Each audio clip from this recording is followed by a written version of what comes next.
오늘도 여전히 빛나십니다. 인사하겠습니다. 오늘도 여전히 빛나십니다. 오늘도 여전히 빛나십니다. 오늘도 여전히 빛나십니다. 아멘. 빛 대신 주님이 우리를 빛의 자녀로 삼아주셨고, 우리의 빛이 사그라들 때마다 하나님께서는 어김없이 우리에게 빛을 비춰주시고 은혜의 자리로 초청해 주시는 줄 믿습니다. 오늘도 그렇게 빛이 비춰지는 복된 자리가 되기를 소망합니다. 오늘 말씀은요, 마태복음에 기록된 팔복만큼이나 유명한 7가지 화, 그래서 7화가 선언되어지는 본문입니다. 13절에서 36절까지 아주 긴 본문인데요, 오늘 이 본문 함께 말씀을 나누면서 우리에게 주신 하나님의 음성을 듣기를 소망합니다. 1절에서 12절까지 보면 예수님은 종교 지도자들과의 논쟁이 다 끝난 이후에 제자들과 또 무리들에게 바리새인과 서기관들과 대제사장들과 그런 사람들의 위선을 본받지 말라라고 이렇게 경고하였습니다. 그리고 오늘 13절 말씀이 시작되어지는데요, 우리나라 말 성경에 보면 화 있을진저라고 이렇게 시작되는데요, 원어 성경에 보면 그 앞에 대휘민이라는 게 붙어져 있습니다. 이게 뭐냐면 그러나 너희들에게라고 하는 말이 원어 성경에는 들어가 있는데요, 그래서 원어 성경에는 그러나 너희들에게 화 있을진저라고 이렇게 기록되어져서 서기관들과 바리새인들이 그 자리에 있다는 것을 전제하는 말씀입니다. 그리고 22장 마지막 구절인 46절 말씀을 보면 이렇게 기록하거든요. 한마디도 능히 대답하는 자가 없고 그 날로부터 감히 그에게 묻는 자도 없더라. 다시 말하면 예수님과의 논쟁 끝에 아직 그곳을 떠나가지 않고 꿀먹은 벙어리로 서기관들과 바리새인들이 저만치 멀리서 떨어져서 예수님의 음성이 직접 들릴 만큼의 거리에 떨어진 자리에서 지금 예수님 말씀을 듣고 있다는 겁니다. 그래서 오늘 말씀은 1차적으로는 바리새인들과 서기관들에게 직접적으로 주시는 말씀이다라고 이렇게 이해할 수 있습니다. 그리고 화 있을진저라고 이것이 계속해서 반복되어지는데요, 이것이 우아이라고 하는 헬라어입니다. 우아이인데요, 이 헬라어 우아이라고 하는 것이 두 가지입니다. 감탄사 같은 건데요, 두 가지 의미가 있습니다. 하나는 탄식에 초점이 맞추어진 의미가 있고요, 또 하나는 정죄, 심판에 초점이 맞추어진 의미, 두 가지 의미가 있는 것이 화 있을진저입니다. 그래서 이것은 탄식, 안타까워하는, 슬프고 애통하는 마음이 있는 탄식과 함께 동시에 악행에 대해서 거룩한 분노를 가지고 그것을 정죄하고 심판하는 하나님의 심판의 선언의 의미가 두 개가 다 복합적으로 있는 것이 화 있을진저입니다. 이 우아이 화 있을진저라고 하는 이 한마디를 통해서 우리는 하나님의 공의와 하나님의 사랑의 탄식을 함께 느낄 수 있는 단어가 바로 이 화 있을진저입니다. 그래서 단순히 화 있을진저라고 해서 이것은 그냥 단순히 저주다 라고 하는 것이 아니라 저주를 받는 이 사람들에 대한 안타까운 마음과 함께 이렇게 하면 너희들이 심판을 받을 것이다 라고 하는 정죄가 두 개가 다 함께, 그러니까 하나님의 사랑도 담겨져 있고 하나님의 공의도 담겨져 있는 탄식이 이 우아이라고 하는 화 있을진저라고 하는 이 단어 안에 포함되어져 있습니다. 그래서 단순히 예수님이 막 저주를 퍼붓는다 이런 느낌이 아니라 그렇게 저주를 당하는 자들에 대한 안타까운 마음까지도 함께 포함하고 있다, 이렇게 이해를 하시면 좋을 것 같습니다. 그렇게 책망하시는 것이 7가지인데요, 첫 번째를 보면 13절 말씀에 화 있을진저 외식하는 서기관들과 바리새인들이여 너희는 천국 문을 사람들 앞에서 닫고 너희도 들어가지 않고 들어가려 하는 자도 들어가지 못하게 하는도다 라고 하며 화를 선포하십니다.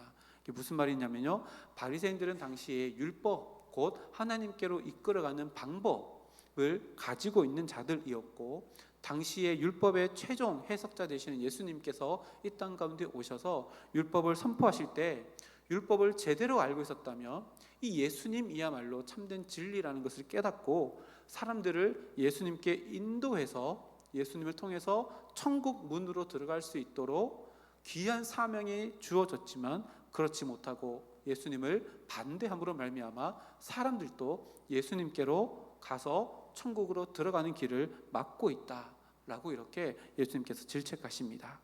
두 번째 15절 말씀을 보면요, 화있을진저 외식하는 서기관들과 바리새인들이여, 너희는 교인 한 사람을 얻기 위하여 바다와 육지를 두루 다니다가 생기면 너희보다 배나 더 지옥 자식이 되게 하는도다. 첫 번째와 두 번째가 연결되어 있습니다.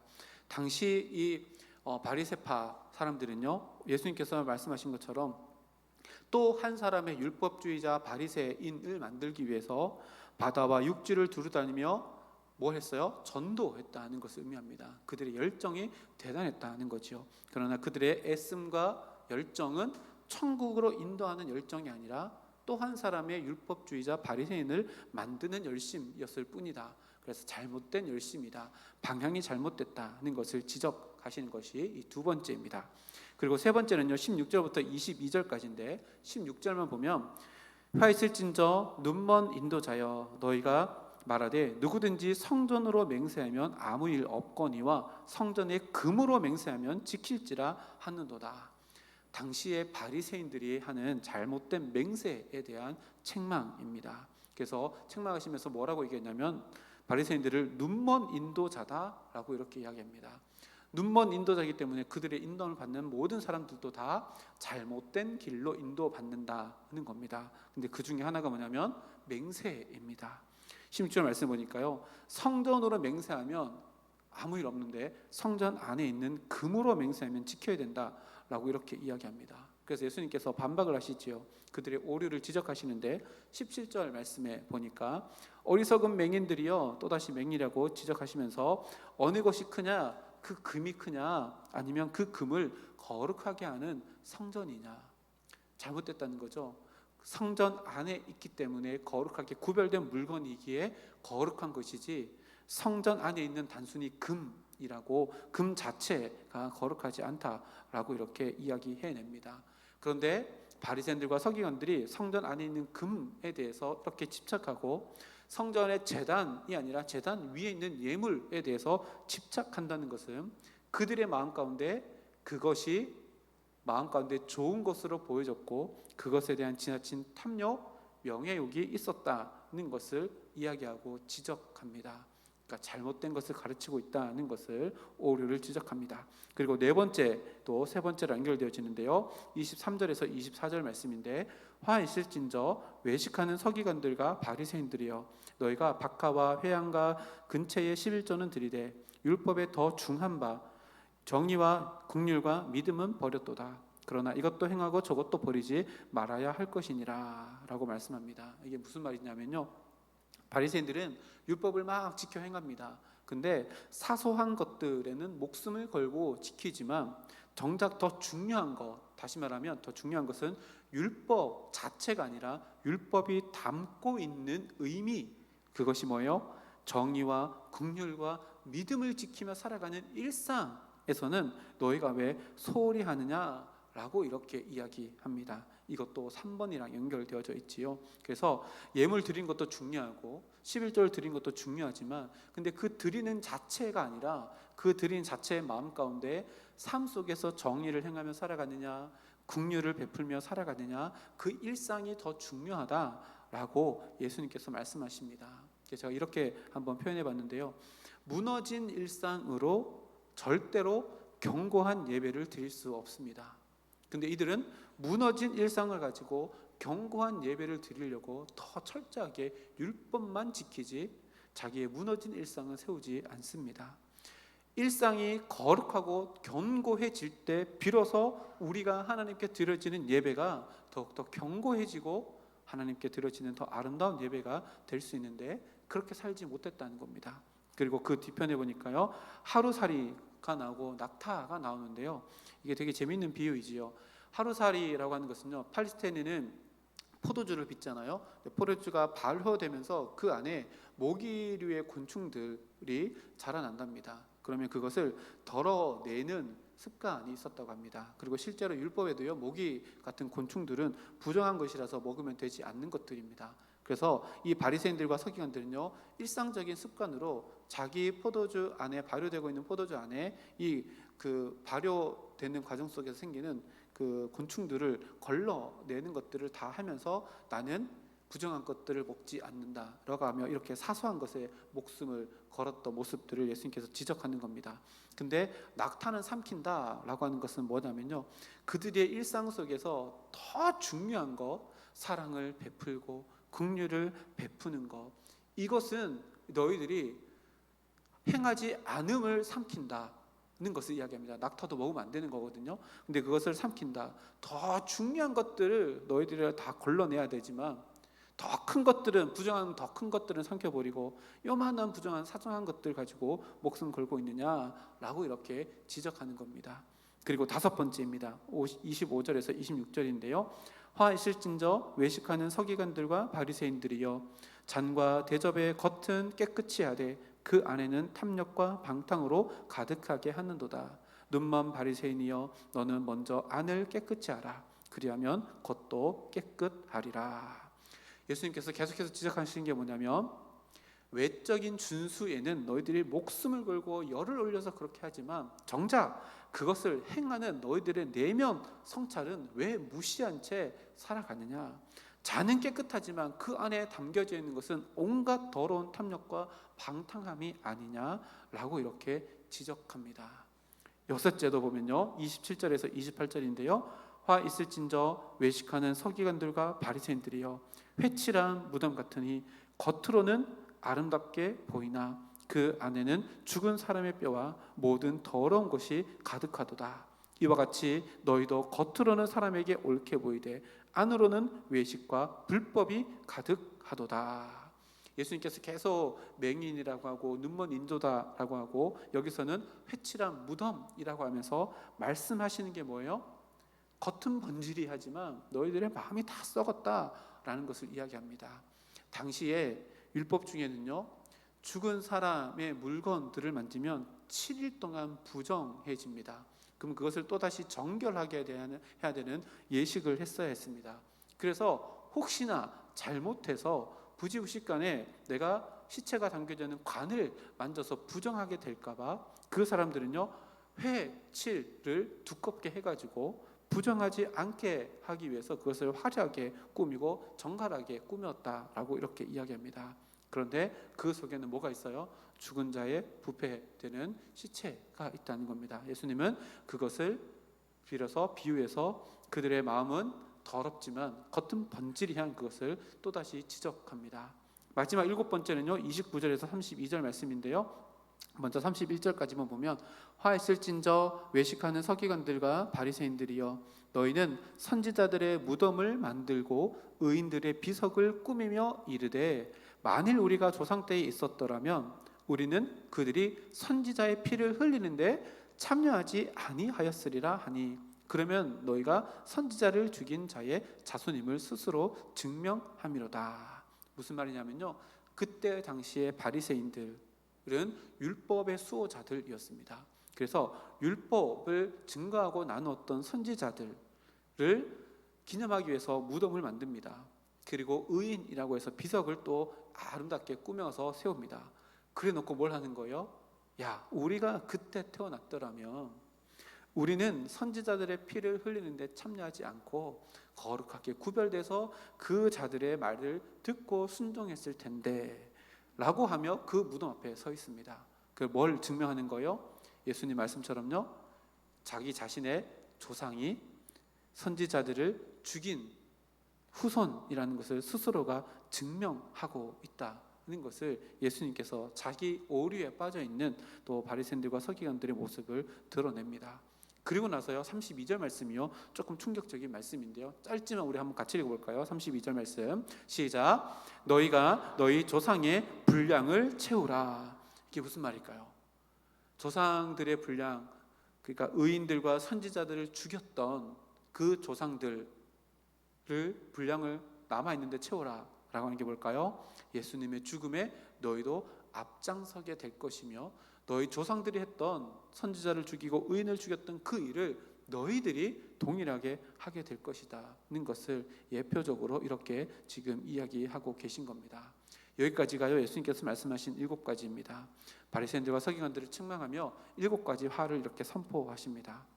1차적으로는요, 이것은 그때 당시에 무리들과 제자들, 그보다 더 멀리에서 예수님의 목소리를 듣고 있었던 바리새인들과 서기관들에게 향한 화였습니다. 근데 가만히 생각해 보십시오.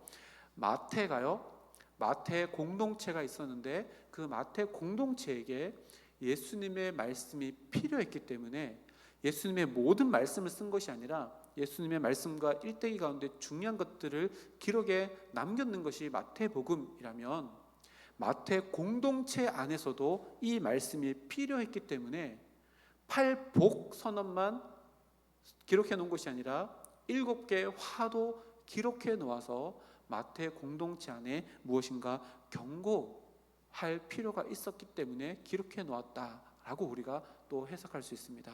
그렇다면 뭘 의미할까요? 이 말씀은요, 바리새인들과 서기관들뿐만 아니라 그 당시에 마태가 마태 공동체를 위해서 이 글을 썼다면 우리들에게도 이 말씀이 경고의 말씀으로 주어져야 된다라는 겁니다. 왜 그럴까요? 이 동일한 시선으로 하나님께서 우리를 보고 계시기 때문입니다. 그래서요, 성경에 바리새인들과 서기관들에 대한 예수님의 질책이 나올 때마다 강 건너 불구경하시면 안 됩니다. 이게 내 얘기일 수도 있다는 것을 늘 기억하며, 나를 위해서 남겨놓으신 말씀이라는 것을 기억하며 하나님께로 더 가까이 나아갈 수 있는 기회로 삼아야 되는 것이 이런 말씀입니다. 그래서 오늘 말씀에 화 있을진저 우아이라고 하는 것이요, 계속해서 반복되잖아요. 그래서 13절, 15절, 16절, 23절, 25절, 27절, 29절 이렇게 7구절이 나오는데요. 되게 재밌는 것이 화 있을진저 그 다음에 똑같이 반복되는 게 있습니다. 뭘까요? 외식하는입니다. 그래서 세 번째 화에만 이게 빠져 있지만 6번이나 외식하는이라고 하는 단어가 함께 포함되어 있어서 반복되어집니다. 무엇을 말할까요? 예수님은 7가지를 말했지만 결국 한 가지를 말하고 계시는 겁니다. 그게 뭐냐면 바리새인들과 서기관들의 외식입니다. 이 외식이라는 것이요, 휘포크리테스라고 하는 단어인데요, 여기에서 영어 단어 위선자라고 하는 단어가 나왔습니다. 이 단어의 헬라어의 원어가 뭐냐면 연극 무대 위에서 가면을 쓰고 연기를 하는 사람을 가리켜서 히포크리테스라고 하는 단어가 파생되어서 나왔습니다. 그러니까요, 실제로 가면을 쓰고 실제로는 그렇지 않지만 가면을 쓴 것처럼 행동하는 사람을 나타낼 때 외식한다 라고 이렇게 표현하며, 예수님께서 7가지로 질책하셨지만 이 한 가지, 너희들 가면 쓰고 있지만 가면 뒤에 있는 것 하나님께서 다 알고 계셔 라고 하는 것을 말씀하시는 것이 바로 이겁니다. 그래서 예수님께서 콕 찍어서 말씀하시는 것은 내적인 부분이라는 것을 우리가 알게 되어집니다. 그래서요, 하나님께서 우리를 너무나도 잘 아시는데요, 눈에 보여지는 겉모습 행동이 아니라 내가 왜 그렇게 행동하는지에 대한 마음의 동기를 다 아시고요, 왜 그렇게 결정하려고 하는지에 대해서도 하나님께서 우리의 마음을 다 아시고요, 왜 내가 그곳에 있는지에 대해서도 하나님께서 다 아신다는 겁니다. 우리는 우리를 스스로 속일 수 있습니다. 그러나 하나님은 우리의 마음에 우리가 스스로 속고 있는 그 안쪽에 있는 더 깊숙하고 있는 우리 마음의 진짜 동기를 다 알고 계신다는 것이요, 예수님께서 바리새인들과 서기관들을 지적하시는 너희들 외식하지 마라, 그 마음을 내가 다 알고 있다라고 이렇게 지적하는 말씀입니다. 구약 성경에요, 한 인물을 보면 이렇게 외식하는 모습이 그대로 드러나는 사건이 있습니다. 우리가 너무나도 잘 아는 초대 왕이었던 사울 왕입니다. 사무엘상 15장에 보면요, 이스라엘과 아말렉이 전쟁을 앞두고 있는 상황 가운데 하나님께서 사무엘을 통해서 사울에게 전쟁할 때 이렇게 해라 라고 가르쳐 주시는데요, 사무엘상 15장 3절 말씀에 지금 가서 아말렉을 쳐서 그들의 모든 소유를 남기지 말고 진멸하되, 여기서 진멸이라는 단어가요, 그 히브리어로는 헤렘이라고 하는 건데요, 이것을 헤렘 정책이라고 이렇게 신학교에서 배웁니다. 생명, 호흡 있는 모든 것을 다 죽이는 것을 의미합니다. 그래서 그 뒤에 예를 들어줍니다. 친절하게 진멸해라. 예를 들면 남, 여와 소, 아와 젖 먹는 아이와 우양과 낙타와 나귀를 죽이라 하셨나이다. 정말 하나님의 무서운 심판이요, 진멸하시는 심판입니다. 아말렉이라고 하는 이 족속은요, 이스라엘 백성들이 출애굽할 당시에 200만이 일렬로 이렇게 해서 지파마다 이렇게 해서 쭉 가잖아요. 그러면 쭉 가다 보면 항상 뒷골문에는 누가 있냐면 힘이 없어서 지쳐서 잘 못 걷는 사람들, 아이들, 이런 사람들이 뒤로 막 쳐지는데요, 그때 아말렉이 앞으로 와서 이스라엘 백성들 친 게 아니라요, 뒤에 힘없는 사람들 쫓아와가지고 힘들고 어렵게 했던 정말로 비열하고 악랄한 족속이 이 아말렉 족속입니다. 그래서 하나님께서 사울이 왕이 되고 제일 먼저 하시는 것이 이 아말렉을 치는 것이었습니다. 그래서요, 하나님은 그때 당시에 하나님의 백성들이 힘들게 하고 어렵게 하고 하나님께 도전했던 아말렉을 치시는데 진멸하라 라고 해서요, 이 모든 생명 있는 것을 다 죽이라 라고 했습니다. 말씀하셨던 것처럼요, 지금 가서 아말렉과 전투만 하면 사울에게는요 승리가 보장되어져 있고, 승리 이후에도 하나님의 방법대로 진멸하게 되어지면 하나님이 크신 영광을 받으시고 이스라엘이라고 하는 나라는 이제 왕정시대로 신정시대의 왕정시대를 열어가는 멋진 나라를 만들 수 있게 됩니다. 근데 그 과정 속에서요, 사울이 뭘 해요? 가면을 씁니다. 위선을 하기 시작합니다. 그래서 가면 밖에서는요 하나님의 영광을 위해서 행동하는 것처럼 하지만 가면 안에서는 자신의 욕심을 채우는 모습으로 하나님을 속일 수 있다라고 착각하고 일을 벌이기 시작합니다. 전쟁을 나갔습니다. 예수님께서, 하나님께서 말씀하신 대로 이겼습니다. 그리고 그 이후에, 전쟁 이후에 어떻게 해야 되냐면 진멸해야지만, 이렇게 진멸하다 보니까 저기 옆에서 건강한 소 울음소리가 음메 막 들립니다. 저쪽에서 건강한 양 소리가 매 하고 막 들립니다. 소리를 들어보니까 너무 건강한 거예요. 죽이기 너무 아까운 거예요. 이렇게 생각한 거죠. 야, 굳이 이거를 죽일 필요가 있나? 이거 죽인다는 것은 너무 아까운 일 아닌가? 저걸 그냥 죽인다고? 야, 이거는 있을 수도 없는 일이다 라고 하며 가면을 쓰고 그것을 남겨 놓습니다. 그래서 9절 말씀 보면요, 사울과 백성이 아각은 그 왕입니다. 그의 양과 소의 가장 좋은 것 또는 기름진 것과 어린 양과 모든 좋은 것을 남기고 진멸하기를 즐겨하지 아니하고 가치 없고 하찮은 것은 진멸하니라. 사울의 엄청난 불순종이 일어납니다. 첫 번째, 진멸하기를 즐겨하지 않았습니다. 하나님의 명령을 기뻐하지 않았고요, 가치 없고 하찮은 것을 진멸했다는 것은요, 자기가 하나님이 되어서 좋은 것, 나쁜 것을 판단했다는 것을 의미합니다. 이렇게 사울은 가면을 쓰기 시작합니다. 이것이요 사무엘에게 알려지게 됐습니다. 그래서 사무엘이 사울을 추궁합니다. 그때 또 사울은요 가면을 씁니다. 그래서 15절 말씀에 뭐라고 나오냐면, 사울이 이르되 그것은 무리가, 백성들이 아말렉 사람들에서 끌어온 것인데 백성이 당신의 하나님 여호와께 제사하려 하여 양들과 소들 중에 가장 좋은 것을 남김입니다. 그 외의 것은 우리가 다 진멸하였습니다. 뭐가 나와요? 첫 번째는요, 사울이 가면을 딱 쓰고, 이렇게 된 일은 내가 한 게 아니라 저 무리들, 자기 백성이라고 먼저 이야기하지 않고 무리들이라고 얘기합니다. 그리고 그 다음에 백성이라고 이야기하면서 자기가 아니라 백성이 했다라고 이야기합니다. 여러분 생각해 보십시오. 전쟁 이후에 그것을 어떻게 처리하느냐가 무리들이 주체적으로 할 수 있을까요? 백성들이 주체적으로 할 수 있나요? 아니죠. 거기에 전쟁에 나간 왕이 어떻게 할 것인가 명령했기 때문에 일어난 일입니다. 근데 사울은 가면을 쓰고 그 가면 뒤에서 아주 서스럼없이 뭘 이야기하는 거예요? 쟤들이 그랬습니다 라고 이야기합니다. 또 이렇게 된 일을 감추기 위해서 가면 뒤에서 뭐라고 했냐면, 자기 용심을 감추기 위해서 이것은 당신의 하나님께 제사 드리기 위한 좋은 일로 이렇게 하는 거 아닙니까? 좋은 게 좋은 거 아닙니까? 뭐가 잘못됐습니까? 라고 하며 가면 아래에서는 욕심을 가지고 있지만 가면 밖에서는 하나님의 영광을 위하는 척하고 있습니다. 이것이요 거짓말인 것이 그 전날 했던 일들에 대해서 다 드러납니다. 사무엘을 만나기 전에 어떤 일이 있었냐면요, 12절 말씀이고 앞구절에 보면요 이런 말씀이 있습니다. 사무엘이 사울을 만나려고 아침에 일찍 일어나서 오게 됩니다. 근데 어떤 사람이 사무엘에게 와서 이렇게 이야기합니다. 사울이 갈멜에 이르러 자기를 위하여 기념비를 세우고 발길을 돌려 길갈로 내려갔다 하는지라.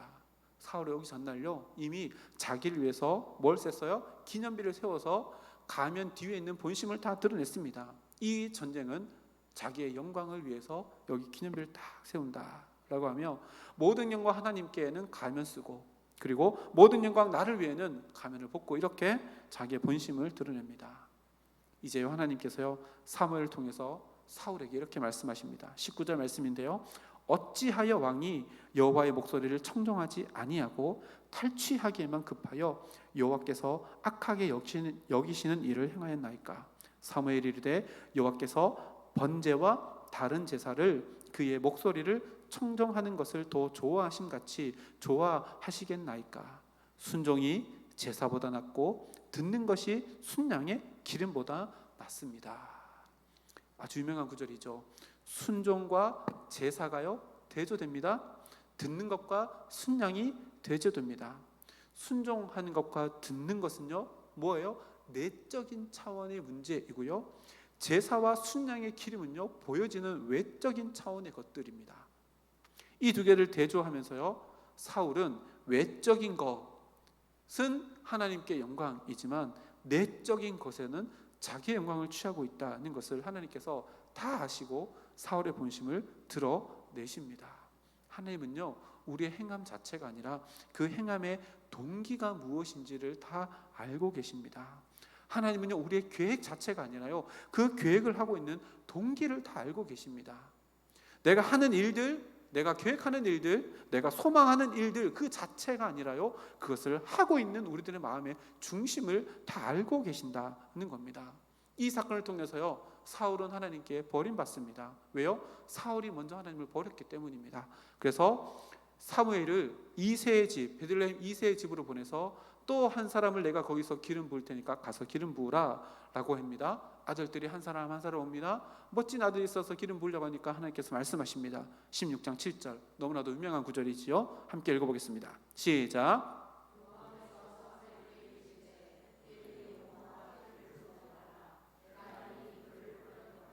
내가 보낸 것은 사람과 같지 아니하니 사람은 외모를 보거니와 나 여호와는 중심을 보느니라 하시더라. 아멘. 우리는요 하나님께 우리의 마음을 숨길 수 없습니다. 근데요 우리가 죄 가운데 있기 때문에요 내 마음속에 나를 이끌어가는 마음의 중심이 무엇인지 때로는 나도 모를 때가 있습니다. 그래서 필요한 게 뭐예요? 기도입니다. 기도는요 내가 소망하고 바라는 것을 하나님께 아래에 있는 것이 아니라요 그 아래에는 내 마음의 중심에 무엇이 있는가를 하나님과의 끊임없는 대화를 통해서 알아가는 겁니다. 그래서요 기도하다 보면요 내 마음에 진짜 동기가 순수하지 못한 것들을 바꾸어 나가시는 하나님의 손길을 경험하는 것이 진짜 기도입니다. 그래서 기도하다 보면요 마음의 방향이 바뀌어져 나갑니다. 기도하다 보면요 내 소원이 바뀌어져 나갑니다. 내 갈망하는 마음의 중심이 바뀌어져 나가고요 내가 감추고 싶어하는 것들을 하나님께서 드러내시기를 원하신다는 것을 알고 그것을 다 드러냅니다. 그리고 내 마음 가운데 덮어놨던 어둠 가운데 다 밀쳐놨던 모든 것들을 다 드러내게 하시는 것이요 기도입니다. 그래서 기도의 자리에 나아갈 때마다요 마치 가늠하다 현장에서 잡혀온 여인이 실 오르락이 하나도 거칠지 않고 주님 앞에 서 있던 것처럼 내 모든 것들을 다 내어놓고 주님 앞에 서는 것이요 진짜 기도이고요 그것이 하나님과의 진정한 교제입니다. 그런데 우리 마음 가운데는요 죄라는 것이 있습니다. 죄의 잔해들이 여전히 남아 있습니다. 이 죄는요 중력을 가지고 있습니다. 계속해서 우리의 마음을 끌어당깁니다. 죄의 중력은요 우리를 계속해서 어두운 곳으로 끌어다닙니다. 그래서 뭘 하게 하냐면 우리 스스로를 속이게 합니다. 어떻게 할까요? 우리 스스로를 어떻게 속여요? 자기 합리화를 합니다. 그래서요 아주 논리적으로 자기 스스로를 대변합니다. 내가 이렇게 생각하는 것은 이것 때문이고 이것 때문이라면 이렇게 돼서 이렇게 돼서 하나님이 좋은 거 아니야? 그러니까 이렇게 하는 게 맞아.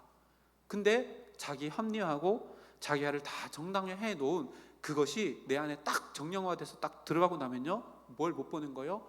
그 밑에 이면에 있는 죄의 중심 가운데 내 진짜 마음의 본심을 못 보게 됩니다. 근데요, 내가 만들어 놓은 내 생각의 모든 계획들요 다 파헤치고 제로 베이스를 만들고 나면 그 밑에 내가 진짜 원하는 것이 이것 때문이었다면, 하나님, 내가 바라는 것이 잘못했습니다, 내 마음의 중심이 잘못됐기 때문입니다 라고 하고 하나님께 내어드릴 수 있게 되어집니다. 에덴 동산에서요, 첫 번째 노래가 뭐예요? 뼈 중에 뼈요 살 중에 살이라. 그 유명한 그거 있잖아요, 내 안에 너 있다, 뭐 이런 거잖아요. 근데 그렇게 얘기했던 아담이 죄가 들어온 이후에는 뭐라고 해요? 너 왜 그거 먹었니? 하나님께서 만들어주신 하와 때문이잖아요. 뭐 하는 거예요?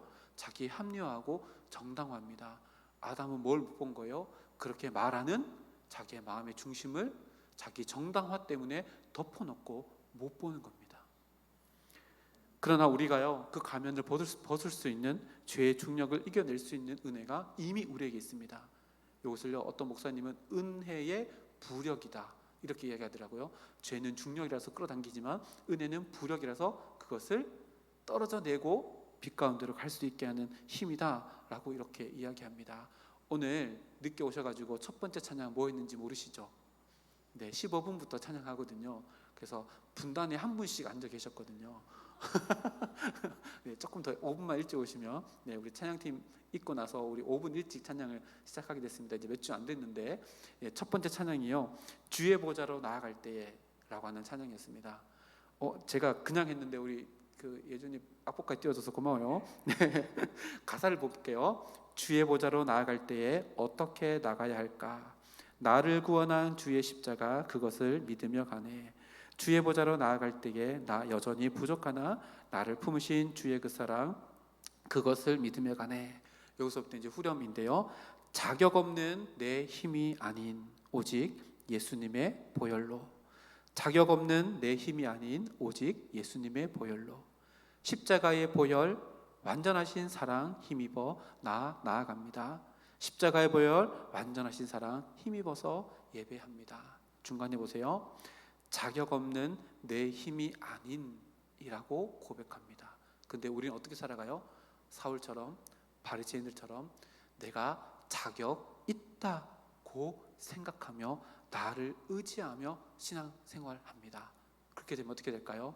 우리 마음껏 있는 죄가요, 중력으로 우리 마음을 끌어당겨서요, 자기 합리화를 시키고 자기 정당화를 시켜서 내 속에 골마 터져 있는 내 진짜 본심, 욕심 이런 것들을 보지 못하게 합니다. 그런데요, 오늘 찬양의 고백처럼요, 자격 없는 내 힘이 아닌 예수님의 보혈로 내가 하나님께 나아갑니다.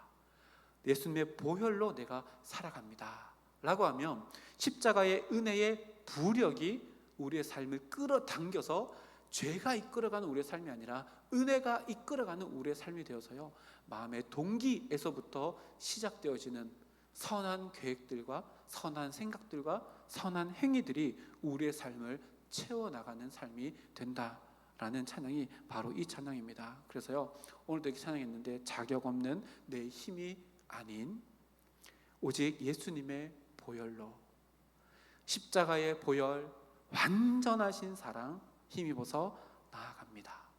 십자가의 보혈, 완전하신 사랑 힘입어서 예배합니다 라고 고백하며 우리가 살아갈 때 죄의 중력에 끌려서 살아가는 것이 아니라요, 은혜의 부력에 따라서 은혜의 순결함으로, 십자가의 순결함으로 우리의 삶을 한 걸음 한 걸음 걸어가며 외식하는 자가 아니라요, 우리의 속에서부터 하나님의 열망하는, 우리 속에서부터 하나님을 갈망하는 마음으로 그 갈망의 열매들이 우리 삶 가운데 예수님을 닮아가는 거룩한 믿음의 준보를 이뤄가는 삶으로 우리의 삶 가운데 채워지라 믿어 의심치 않습니다. 우리 모두가 그런 삶을 살아가기를 주님의 이름으로 축복합니다. 이제 더 이상 죄의 중력이 아니라 은혜의 부력 안에 내 마음을 다 내어놓고 하나님 나는 자격이 없습니다. 그래서 내 힘으로 살아가는 것이 아니라 내 안에는 십자가의 보혈의 그 힘력 또 완전하신 그 사랑을 힘입어서 살아가겠습니다. 그래서 마음의 중심을 주님께 내어드리는 인생 살겠습니다. 고백하며 살아가는 우리 모두가 되기를 주님의 이름으로 축복합니다. 함께 기도하겠습니다. 하나님 감사합니다. 오늘 또 말씀을 통해서 예수님께서 안타까운 마음과 또한 정죄의 마음을 가지고 화했을진저라고 선포하며 외식했던 바리새인들과 서기관들을 지적하는 말씀을 함께 보았습니다. 하나님, 이 경고의 말씀이 나를 향한 경고가 되지 아니하도록 우리 마음을 늘 살피며 내 마음의 중심을 가지고 주님께 나아갈 수 있도록 주님께서 함께하여 주시옵소서. 그저 내 마음의 중심은 감추어 놓고 욕심을 가지고 욕심의 기도 제목들로만 하나님을 만나는 것이 아니라 내 마음의 중심, 그 본연의 첫 번째 그 동기를 가지고 주님께 나아가며 그것을 선하게 바꿔나가시는 빛 대신 주님, 그 은혜의 부력에 힘입어 오늘도 살아가는 우리 모두가 되어 우리가 생각하고 우리가 계획하고 우리가 꿈꾸는 그 모든 것들이 하나님 안에서 빛된 것들, 선한 것들 되어질 수 있도록 주여 함께하여 주시옵소서. 우리 성서중앙교회가 그렇게 아름답게 빛나는 교회가 되기를 소망합니다. 하나님의 은혜의 부력에 내 삶을 내어 맡기고 나에게 주어진 모든 것들을 주님께 내어 맡기는 저희들의 삶이 되기를 소망하오니 하나님의 복을 받는 교회가 되게 하시고 복받을 그릇을 깨끗하게 준비하고 넓고도 깊게 준비하여서 누르고 흔들어 채우신 하나님의 은혜가 모든 구역구역마다 모든 가정가정마다 심령마다 충만하게 채워지는 우리 성서중앙교회 모든 권속들 되도록 은혜 더하여 주시옵소서. 감사드리며 예수님의 이름으로 기도드립니다. 아멘.